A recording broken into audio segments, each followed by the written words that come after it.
Okay, welcome back to the Modern Endpoint Talk here. We have Niels as guest. Welcome, Niels. Thank you. Thanks for having me. Yeah, of course. You are official contributor in the group, so we're doing interview on all the OCs here. So my pleasure. So Niels, why don't you just say your name and age, maybe personal status, and where do you live? Yeah, let's do a quick introduction. Niels Kok. I'm 31 years old. I live in a small town called Enkhuizen in the Netherlands. I live here with my girlfriend. I like to play games. I'm officially, of course, in the endpoint management group, so I do a lot for that as well. Write blogs, do a lot of tech stuff. Yeah, I am a freelance Microsoft Cloud consultant. So I work for my own company. What I do is I deploy Azure DevOps solutions for Azure Virtual Desktop and for endpoint management and just the modern workplace, application packaging, all that kind of stuff. You can find that on my website, of course, where I write about automation and that kind of stuff. How many hours I put in? Yeah, that's a lot. I think I'm also an MVP, and I think every MVP recognizes that they are sometimes at their computers and they're working on something and they're looking at their clocks and they think, "Oh, damn, it's two it's two, and I haven't lunched yet. So let's eat first and then see what I will do next." That kind of thing. Never tried that. Okay, guilty. Okay. Yeah, they'll just dive into tech and need to figure it out. Need to get behind the answer why it isn't working or everything like that. So yeah, really enjoyed that. Yeah. Yeah, that's cool. That's cool. So the girlfriend, does she react when you sit late in evenings and do stuff? Yeah, well, she works a lot as well. She's a psychologist and she works for herself as well. So she is also very busy. We're busy people. And but sometimes she says like, get away from the computer, put that laptop away. We're not going to chill for a second. We don't have kids yet, so yeah, I do have spare time, of course. And in that spare time, I go training or gaming or ride my bike, play chess. I like barbecuing, have a Kamado barbecue. Also nice to have a good piece of meat. Yeah.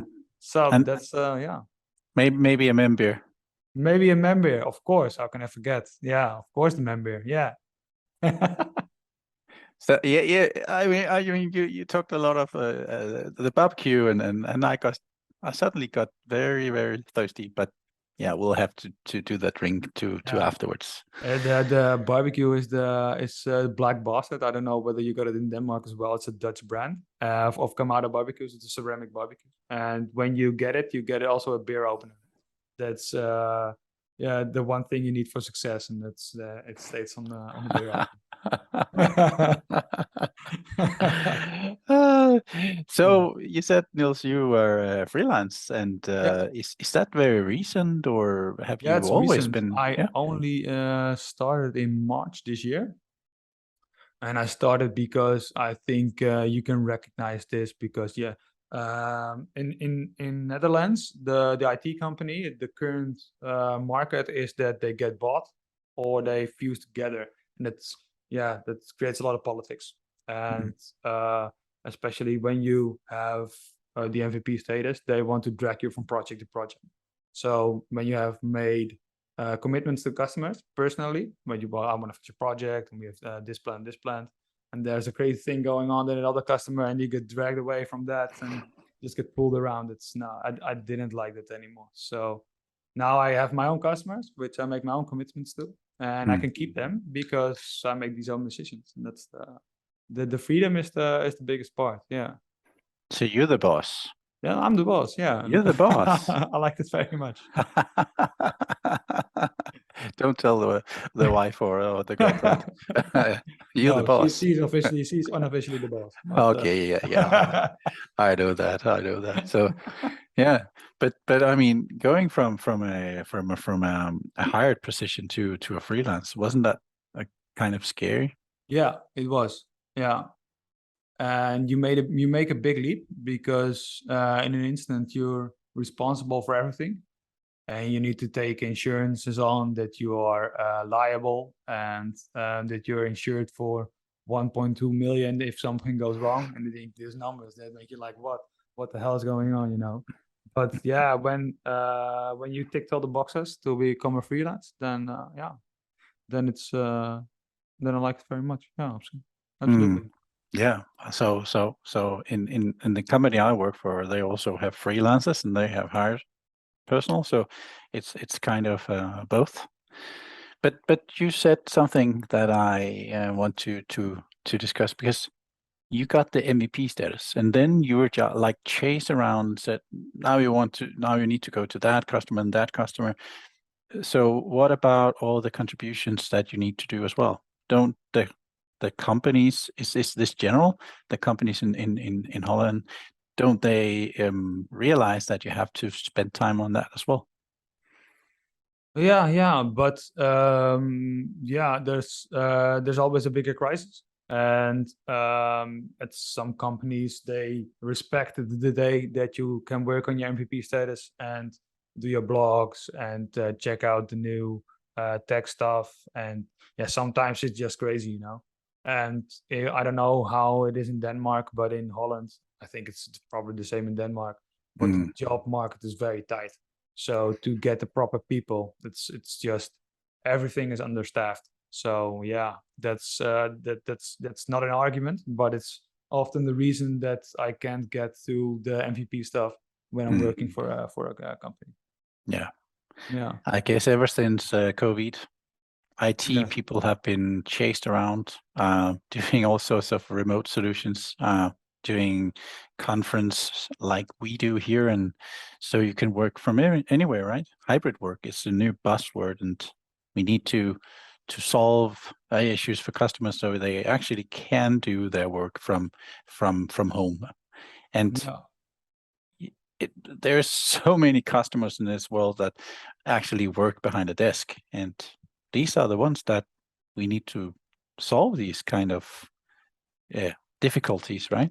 Yeah. They they Definitely. Yeah. they didn't move in time. They kept their on-prem systems and Teams is not for us, and VPN, well, we can have 10% of our users on that. Yeah, I think it's sized good enough. And then suddenly everyone was home. Yeah. Oh, we need to be able to work from home. Everyone logs onto VPN. Now we have this little straw that nobody can work on, right? And then Yeah.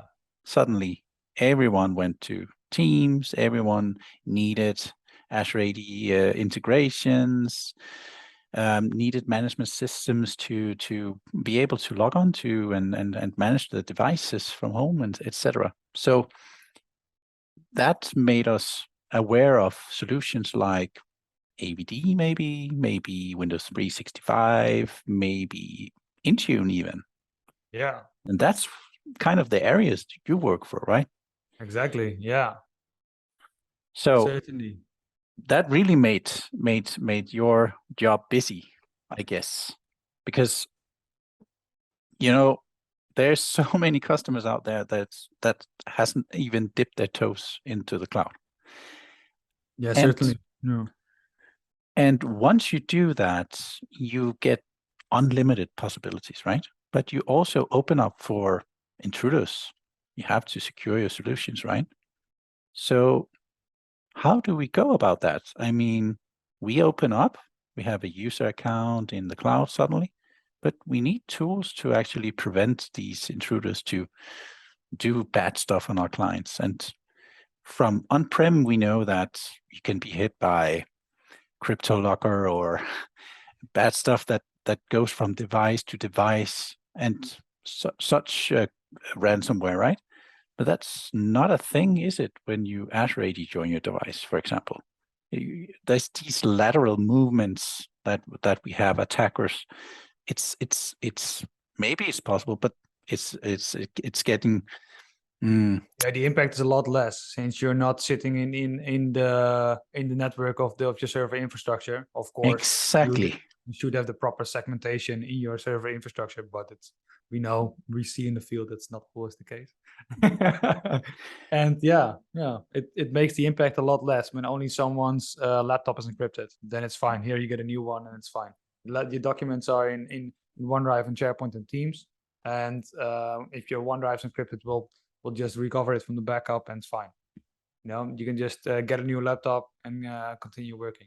Exactly. It's fine. Yeah. Exactly. So we have enterprise roaming, we have OneDrive, known folder redirection, we have all sorts of stuff. We have Edge, where we have all our sticky favorites and notes, stuff, favorites and stuff. So just go switch device. And if you want settings in some certain of your application stack, you could have, what's it called? There's a tool from Microsoft as well that you can incorporate into OneDrive. So you UEV, it's called, where you actually can get application settings. So basically, it takes what you have in app data, something like that, and then it redirects it to OneDrive, right? So really, I didn't know that. That's new. I didn't know that. Exactly. Stealth Puppy, so you need to go to see Stealth Puppy. Oh. Yeah, he does awesome stuff. So you can really do a nice setup for your customers where they easily can do the hardware management, lifecycle management. Yeah, so the cloud is here, and Niels, you are working with the cloud, right? Yeah, shall I give you a sneak peek? What I'm doing? Yeah. Definitely. And what we talked about, solutions that we can actually utilize from our home, from a internet connection. You have such solution, and you built it and you automated it, right? Yeah, and I forgot to tell you earlier on, I also give training about this. Wow. About the it's image management and session host deployment for Azure Virtual Desktop and Windows 365 via infrastructure as code in Azure DevOps. And I give training about this, and so I like that really a lot. I like that a lot to do. So you say infrastructure as a code, and I'm just like, wow, that sounds not something I would do, but maybe it is. And here I want to say, have a look at it. It actually makes sense to do automation on this stuff. Well, I've just shared my screen, and this is Azure DevOps. And what I'm showing here are my pipelines to deploy an image and session host. And a pipeline is just a way to run a script via an agent, which you can host on premises or in the cloud. Mm-hmm. These pipelines, I have I have a couple of them. So I have an AVD image, Windows 65 image, and the test image. These output an image in an Azure Compute Gallery. Let me scroll on to that one. These output an image. I'm not going into it now about the image management. I hope to be able to do a session about it on the Endpoint Management Summit or a summit we will host. During the last summit, I saw a lot of awesome sessions. I was self on holiday, so I wasn't able to give a session about this, but next time I hope I will. And was it Gran Canaria or something like that? Yeah, Gran Canaria. I was just sipping on a beer at the poolside while you were knee deep in sessions. So yeah, I'm not going into the image management now, but I'm going to show you a run of the creation of session hosts from that image. So I'm just running my development session host. So I have a development, test, and production. So we can test function of technically whether all the application starts in development. We let the users test everything functionally in our testing environment. And of course, the production environment is where our users work. and do their prime thing. So, And tell me one thing. yeah. Why is it a good thing to automate this? I will first show you how to run it via the pipeline. And after that, I will click when the pipeline runs. I will also show you how to click it in the portal. So I have everything set up. It runs a bicep file, which deploys the session host. It does. I'm going to let it create 2 hosts, which have a domain join. They are joined to the AVD host pool.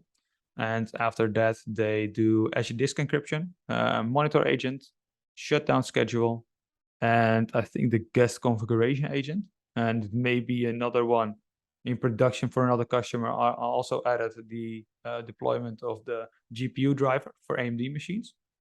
So let's run it. Mm-hmm. I have pre-populated all the parameters. So you can see which resource group is deployed in, how many session hosts I want to deploy. And if I want to create 50, I can just put 50 here, and it will run. It will deploy 50 session hosts. So let's just put in 2, and run the pipeline.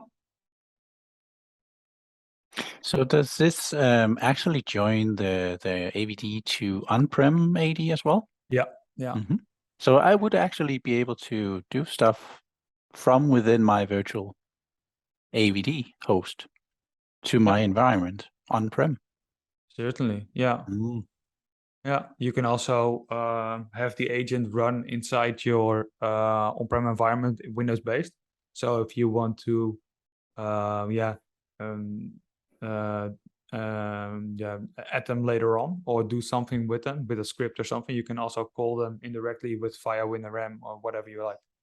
So it's firstly checks whether the resource group exists in which it's going to be deployed, and it's the development resource group. Mm-hmm. When I click on that, I see that the empty resource group just took a second to check. And after that, it goes to the second stage and logs on via Azure CLI. And after that, runs a bicep template, which when I click on refresh is now here, and it runs. You can all see that the network interface has been created, and it's now going to create the VMs and add all the extensions. So I'm going to show you in the portal what it takes to actually do this in the portal. Mm-hmm. And do it manually. Click on Azure Virtual Desktop, go to host pools. I'm just going to go through it fast, but I hope you can follow me. I go to my development session, to my development host pool now. I'm going to do it in tests to not interfere with the deployment. Mm-hmm. I'm going to click on machines. I need to click on add. And I now get the error that I first need to have a registration key. So I need to get back. Click on registration key. Generate a new one. Set a date. I'm just going to set some and registered one. After that, I need to go back to machines. Click on add again. Then I need to select the host pool. This is grayed out because I've added through the host pool via the portal. And I'll go to next to virtual machines. I need to enter a prefix, which is AVD test. I want to have it in an availability zone, which is 2. I want to spread them out over multiple zones, but I'm not able to now. The security type is trusted launch because I have a generation 2 image.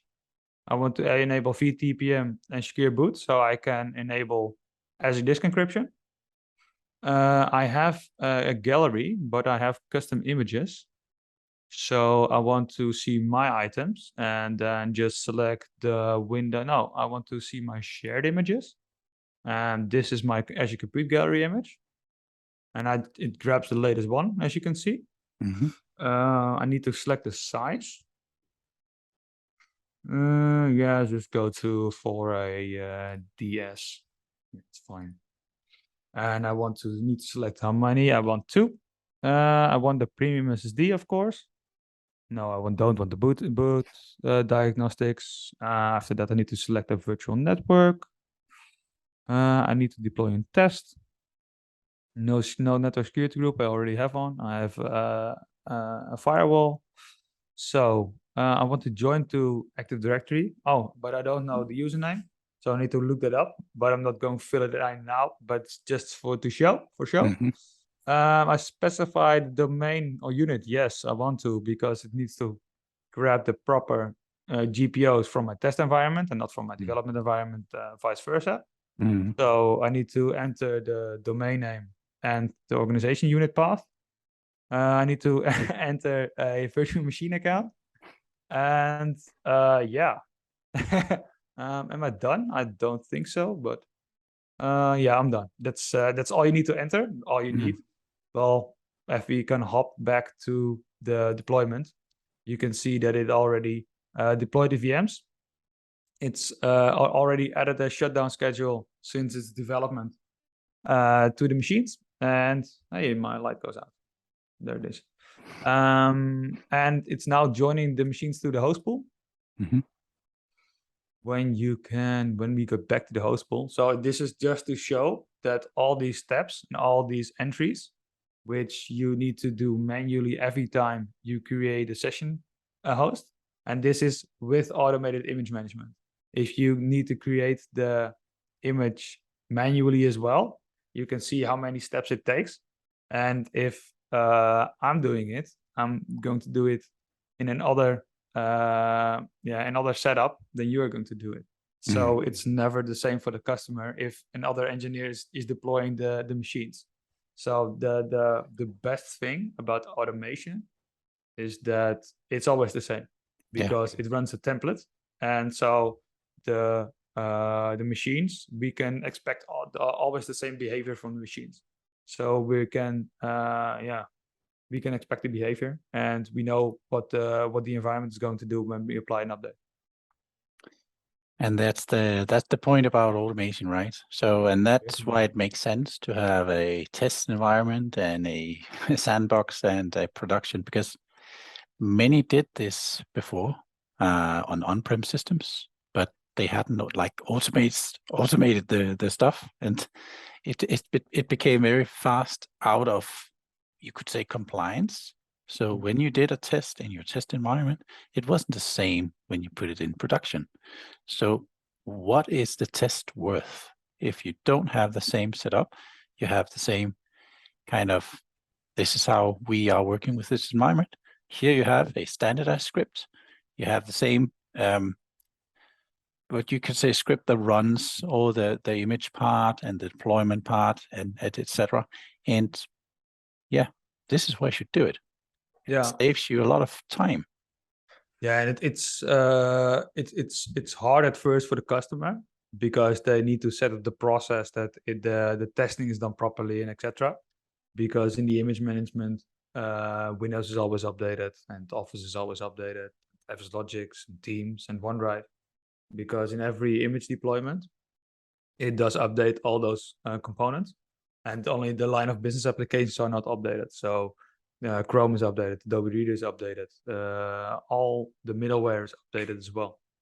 And when we run through the deployment, it also states that it's now running the OMS extension, which is the monitoring agent for Azure Monitor, and it connects through automatically to the Log Analytics workspace that it's destined for. I think it does the guest configuration agent as well, but I can see that in a previous deployment. I think so. No, this is an old one. It replaced the deployment. No, it doesn't matter. I'll see it in eventually. Yeah, but Niels, this is awesome. I mean, wow, Thank you very much. pipeline, and then it's just go right in there, and you can play around with it, and wow, I'm Yeah, thank empty you for very much. words. Yeah, it does the configuration agent last. Thank you very much. This makes it also very easy just to test, to deploy a test host pool for your customer, and that they can test very easily what the update's going to do. And it's very predictable behavior when you run through the development, test, and production sequence to deploy your machine. I really like that. And I mean, every larger customer that is running AVD, they need such a process to deploy their AVD. Otherwise, you're going to have many issues. Oh, yes, you will. And a long guide how to. Yeah, well, I once had a guy at the customer of mine, and he had like a 10-pager in Microsoft Word to create the image. But he always using config manager. Also was using config manager, and he didn't automate the stuff. So I automated them for him in Azure DevOps. And it's also fine to use config manager to keep creating your image, because you can output the VHD, which is out of config manager. You can upload it into a storage blob in Azure and use it as a source for your AVD. So your on-premises VDI solution is the same as your Azure DevOps solution. You can keep that in the balance with the same task sequence with another output. It just creates another double output, one in Azure and one on premises in your environment, and then you're done. Image management via one task sequence. So you can see it's finished. It also did the Azure disk encryption. And you now have a completely deployed host pool in about 9 minutes, I think. Yeah. And you can start using them. Yeah, we go to the host pool. I think it's upgrading the machines as we speak. Upgrade failed. It's going very well. Yeah, but it's yeah. I didn't delete the old ones, and then the upgrade failed. But it's fine. You proved the point here that it's a good way to do AVD is to automate it, and that's the theme in many things we do in the cloud. I mean, Intune as code, Azure AD as code. Take whatever you like in a bigger production. Do code stuff, because then you will do less mistakes. Yeah, it will make your life easier because the behavior is predictable. And when you have predictable behavior, it's consistent. And when it's consistent, it gives you less headaches. Exactly. So Niels, thank you for that guy. That awesome demo you did here. I want to briefly ask you. So you said you became MVP, and as I recall, that was last year, right? Yeah, it was in October 1st. Yeah. So not that very long, but congratulations with that. Thank you. Great achievement, and I believe it's very well deserved. You are definitely doing some awesome stuff and showing many people. You know how many is in the LinkedIn group that we are in? Many. I think like 26,000. Yeah, exactly. Yeah, it's many people. It's crazy. And a fun fact is that there's so many people in that group, so it's LinkedIn things sometimes it's spam. So it becomes that's why the group is removed. And is that the reason why the group is often removed? It's become unavailable sometimes, and that's just that's a feature of LinkedIn. So it says you can't have this many requests in a group. So there you go. Yeah. Really? I didn't know that. But yeah, the group often disappears. And that would be a shame if it was permanently. And luckily it gets back very fast. It's an algorithm which is triggered or something. It is. First time I was very scared because it's been a lot of work building up that group. Yeah, right? So. And it's also important to note that the people who enter are reviewed, so that the people with a technical background in the group, and so that's why we had a really high attendance at the summit, because it's mostly technical people, and I think we had like 5,000 attendees at the summit. Yeah, And that's it's I think it's due to the content as well, because the content was awesome. Yeah, there were really good sessions. it Yeah. was really good sessions, and they can be watched in the YouTube channel of Modern Endpoint Management. But unfortunately, the quality is quite bad on that. But I think you get the point when you look at it, and Yeah. so much stuff going on from configuration profiles, people from Microsoft coming talking about best practices of how you should work with Intune, Defender on mobile phones, etc., etc., etc. I could continue. Steve Dispenser, the manager of all these MEM people at Microsoft, he was there, told about the roadmap, etc. So really much stuff recorded. So go watch it. But Niels, last question. You became OC in the LinkedIn group, and that's also very well deserved. I've seen many become OC, and then maybe half a year after that they become MVP because they get so many views and the impact is so huge. But here it was it the opposite way? Did you Yeah. become OC after the MVP, or how Yeah. was that? Yeah. I became MVP in October.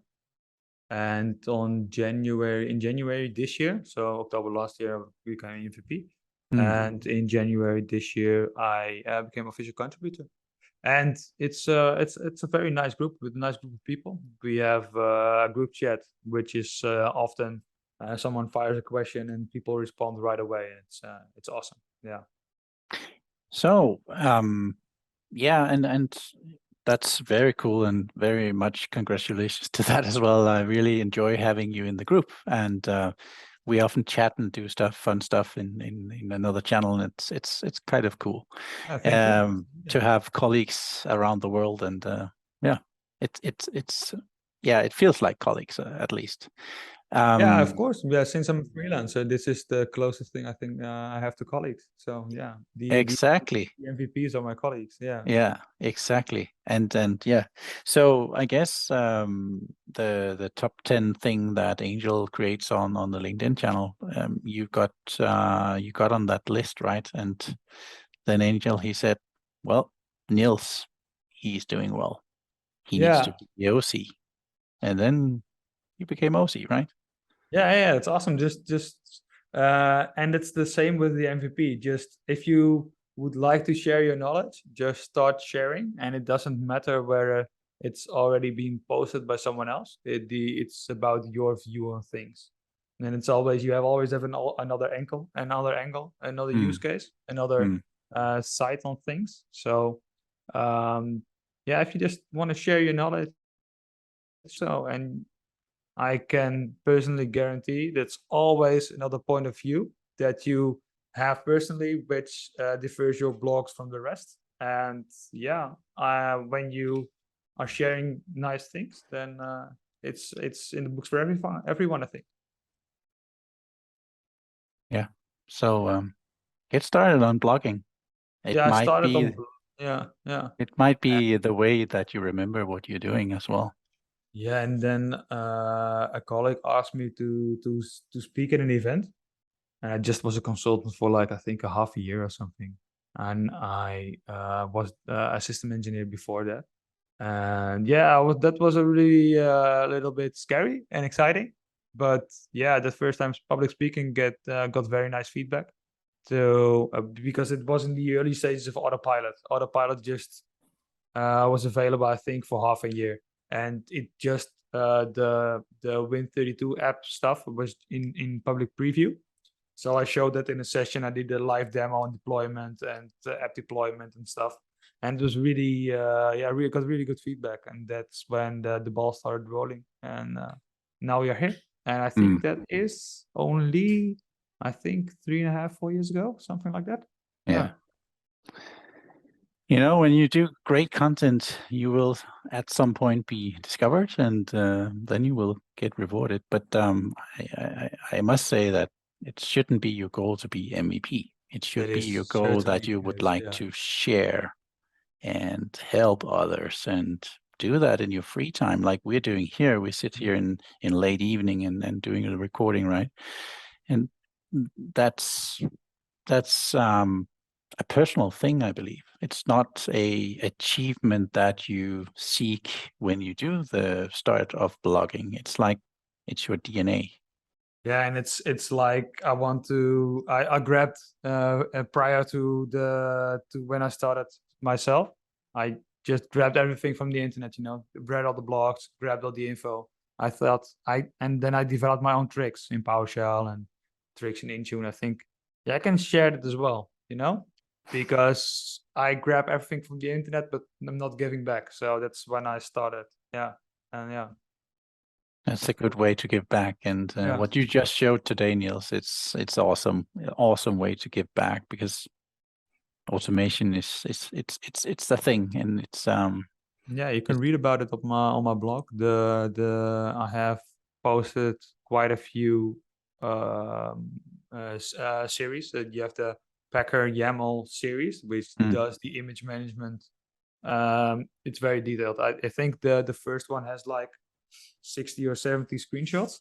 Wow. For Azure DevOps, Azure, how you need to connect everything through, and also how to set up Azure DevOps, how to create agents, how to connect it to Azure, how to run scripts, how to build pipelines, and how to deploy the host pools, how to automatically create the session host. Everything is on the blog. So what you can hear is that you just have to go to the description below and go into Niels's blog and read all about pipelines and ADO. Then Certainly. you're good to go. Yeah. It was amazing to speak to you and see your demo and getting to know you, Niels, behind the screen. We've seen all your blogs out there, and it's crazy good blogs. And now we know you. And thanks for Thank you that. very much. And thank you very much for the big compliment. It's a lot coming from another MVP. I like your videos as well. Some neat tips and tricks. Yeah, I watched them about the PSF deployment toolkit and stuff. I watched them as well. So yeah, right, I like them. Yeah. Only getting starting on the beginning here, so need to get more advanced. I can see in regards to the pipelines. So yeah, thank you very much, Niels, and to the viewers. Yeah, thank you. Hope it was great, and see you next time. Certainly. Cheers. Cheers.